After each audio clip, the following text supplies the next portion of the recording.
Welcome back to my channel. আশা করি বন্ধুরা তোমরা সবাই খুব ভালো আছো আর আমরাও খুব ভালো আছি। আজকে আমি নিয়ে চলে এসেছি এত গরমেতে একটা পাতলা পাতলা তরকারি, পাতলা কি খুব কম তেল মশলাযুক্ত একটা তরকারি, সেটা পনির দিয়ে। এটা কিন্তু খেতে খুব সুস্বাদু।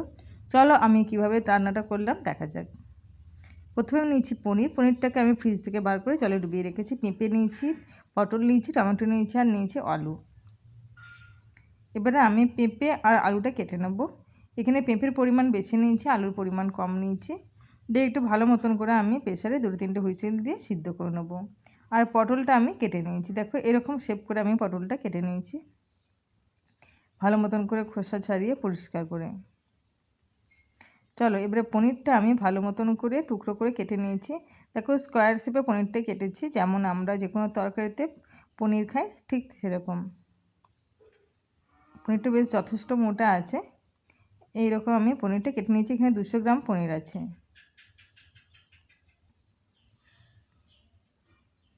চলো কড়াই আমি বেশ কিছুটা পরিমাণ সরষের তেল দিয়ে দিলাম।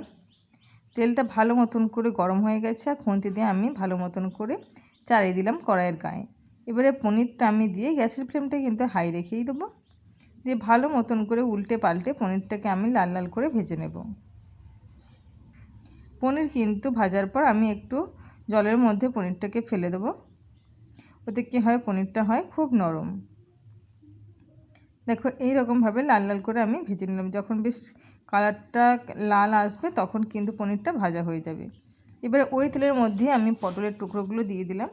দিয়ে আমি নুন হলুদ দিয়ে ভালো মতন করে উল্টে পাল্টে লাল লাল করে পটলটাকে ভেজে নেব। প্রথমে আমি তেলের মধ্যে কিন্তু গ্যাসের ফ্লেমটা হাই রেখে পটলটা নাড়াচাড়া করে নিলাম। তারপরে একটু নুন হলুদ দিয়ে গ্যাসের ফ্লেমটা মিডিয়ামে রেখে ভালো মতন করে ভেজে নেব পটলটাকে। পটল কিন্তু ভাজতে একটু বেশ সময় লাগে, একটু ধৈর্য নিয়ে পটলটাকে ভাজতে হয়, নাহলে কিন্তু পটলটা কাঁচা থেকে যায়। যখন তরকারিতে পটলটা দেওয়া হয় দেখবে পটলটা কেমন সাদা মতন হয়ে গেছে। লাল লাল করে ভেজে নিলে কিন্তু সেই জিনিসটা হয় না। দেখো পটলটা আমার ভাজা হয়ে গেছে। এবারে আমি কড়াই থেকে তেল ঝরিয়ে পটলটাকে তুলে নেব। পটলটা তোলা হয়ে গেছে। ওই কড়াইয়ের মধ্যে আরও কিছুটা তেল দিয়েছি, আমি 5 ফোড়ন দিয়েছি আর একটা শুকনো লঙ্কা দিয়েছি। এবার আমি ওর মধ্যে যে একটা বড় সাইজের টমেটো নিয়েছিলাম সেটা আমি ছোট ছোট টুকরো করে নিয়েছি, সেই টমেটোটা আমি তেলের মধ্যে দিয়ে দেব। এবার আমি টমেটোর মধ্যে কিছুটা নুন দিয়ে দিলাম। নুন দিয়ে একটু ভালো মতন করে গ্যাসের ফ্লেমটা হাই রেখে দেবো। তারপর গ্যাসের ফ্লেমটা লো রেখে 2-3 মিনিট রেখে দেওয়ার পরে দেখা যাবে যে টমেটোটা পুরোপুরি গলে গেছে। দেখো টমেটোটা কি সুন্দর গলে গেছে, দেখতেই পাচ্ছ তোমরা। এবার আমি ওর মধ্যে দিয়ে দেব আদা আর জিরের পেস্ট, যেটা আমরা রেগুলার রান্নাতে ব্যবহার করি। খুব অল্প পরিমাণে দিয়েছি আমি, একদম বেশি দিইনি। আদা জিরের পেস্টটা আমি দিয়ে দিলাম। এবারে দিয়ে দেবো হলুদ গুঁড়ো, পরিমাণ মতন হলুদ গুঁড়ো দিয়ে দিলাম। দিয়ে মশলাটাকে আমি 3 থেকে 4 মিনিটের মতন ভালো মতন করে কষিয়ে নেব। যতক্ষণ না মশলাটা থেকে তেল ছাড়ছে ততক্ষণ কিন্তু আমাদেরকে অপেক্ষা করতে হবে। ব্যাস, এবার আমি ওর মধ্যে দিয়ে দেবো পেঁপে আর আলুর সিদ্ধটা। পেঁপে আর আলুর সিদ্ধটা আমি দিয়ে দেব। দিয়ে ভালো মতন করে 2 থেকে 3 মিনিটের মতন কষিয়ে নেব। এটা পুরোপুরি ভালো মতন করে কষানো হয়ে গেছে। এবার আমি ওর মধ্যে ভাজা পটলটা দিয়ে দিলাম। এবার আমি দিয়ে দেব পরিমাণ মতন জল। গ্যাসের ফ্লেমটা কিন্তু হাই রেখেই জলটা দিতে হবে। দেখো খুব সুন্দর ভালো মতন করে যখন ফুটতে আরম্ভ করবে ততক্ষণ কিন্তু আমাদেরকে অপেক্ষা করতে হবে। কালারটা কিন্তু ভীষণ সুন্দর এসেছে, তোমরা দেখতেই পাচ্ছ।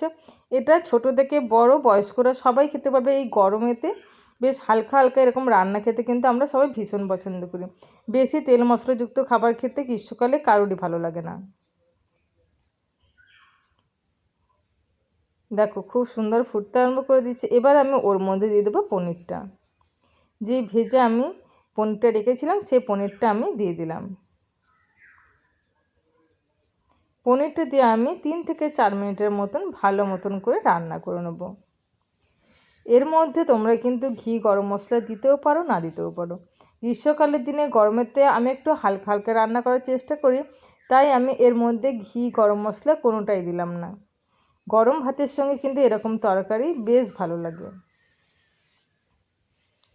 আর পেঁপেটা তো আমরা সবাই ভীষণ উপকারী জানি, তার সঙ্গে পনির, আর এখন সিজনেবল হচ্ছে পটলটা, তার সঙ্গে অল্প আলু দিলে কিন্তু বেশ ভালোই খেতে লাগে।